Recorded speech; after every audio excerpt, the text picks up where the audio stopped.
Gambaran masyarakat Arab Jahiliyah. Setelah pada bagian yang lalu membahas kondisi politik dan agama di Jazirah Arab, kita masih menyisakan pembahasan tentang kondisi sosial, politik, dan moral.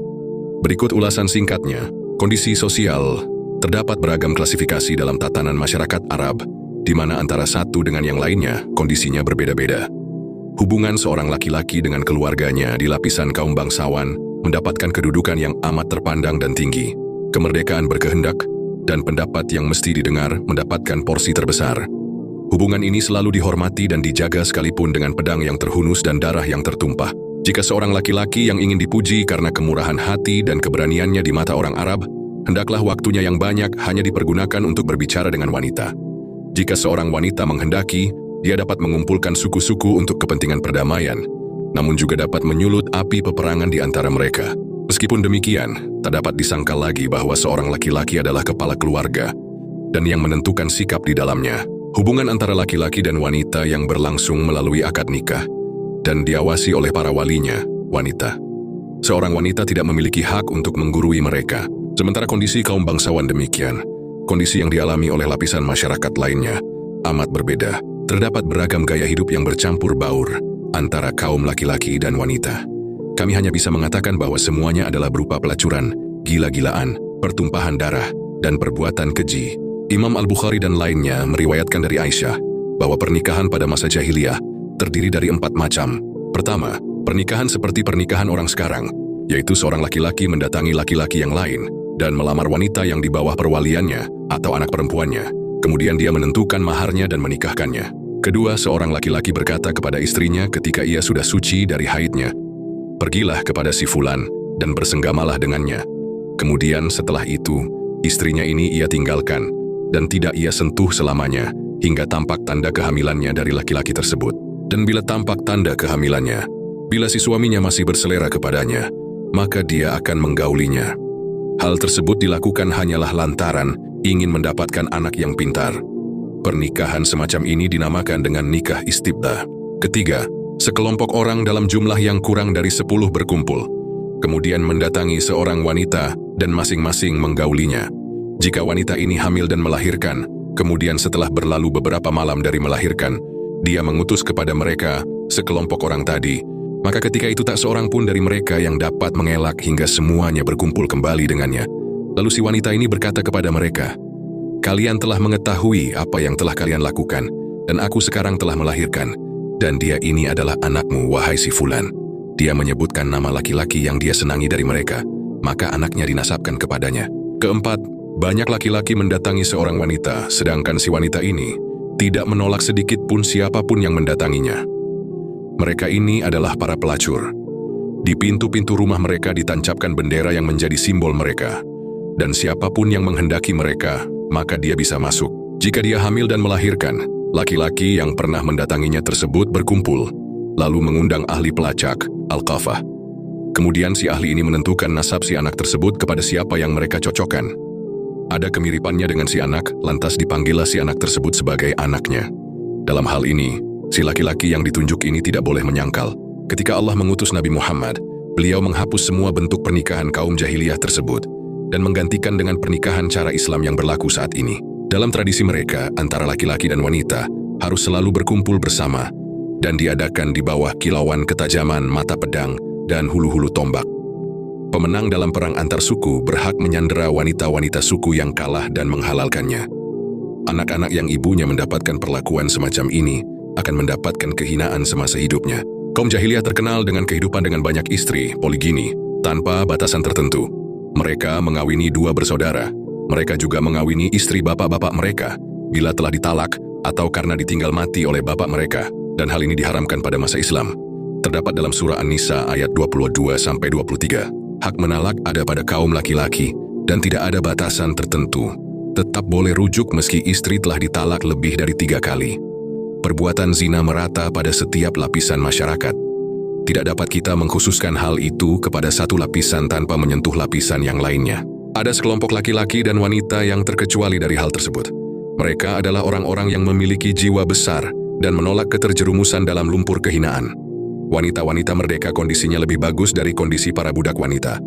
Kondisi mereka, budak wanita, sangat parah. Mayoritas kaum jahiliyah sepertinya tidak merasakan keterjerumusan dalam perbuatan keji semacam itu menjadi suatu aib bagi mereka.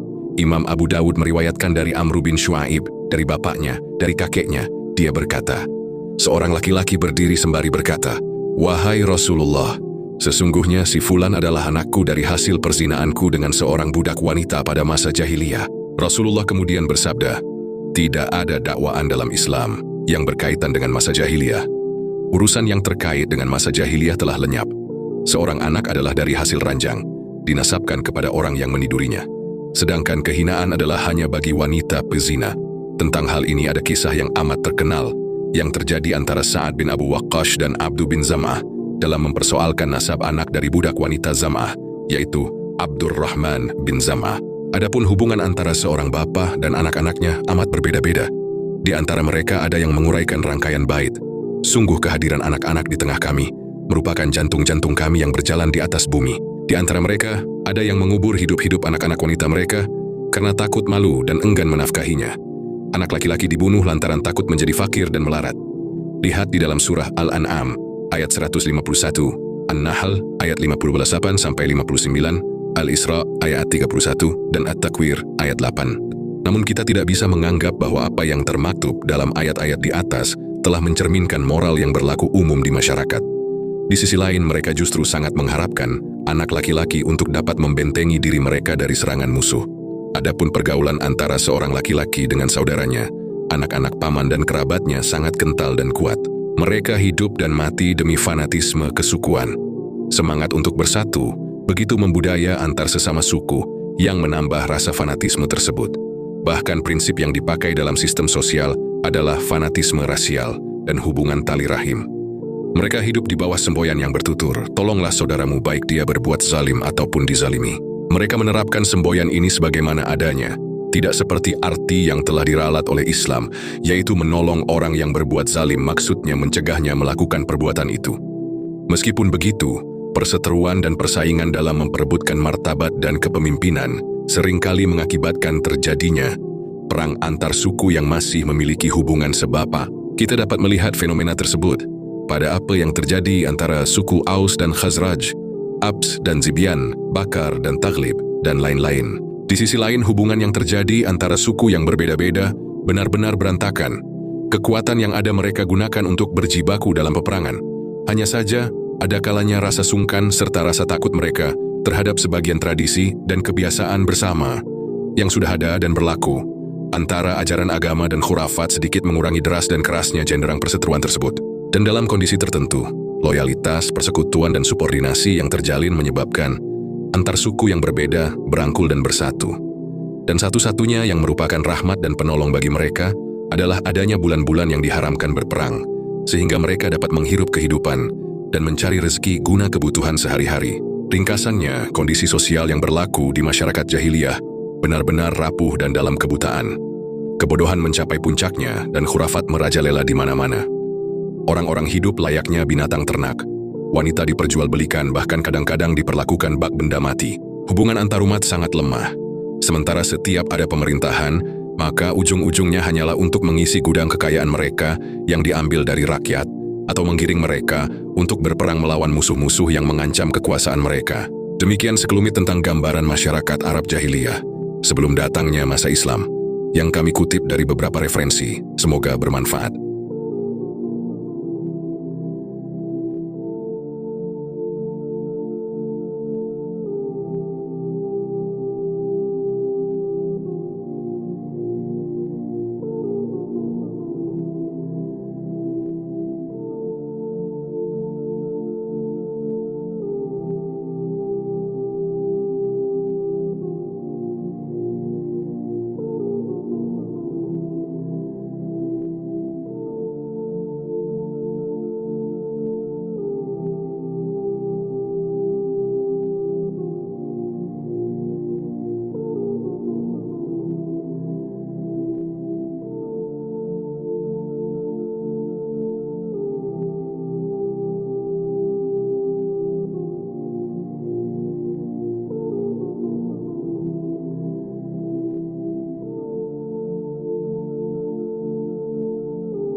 like, and subscribe.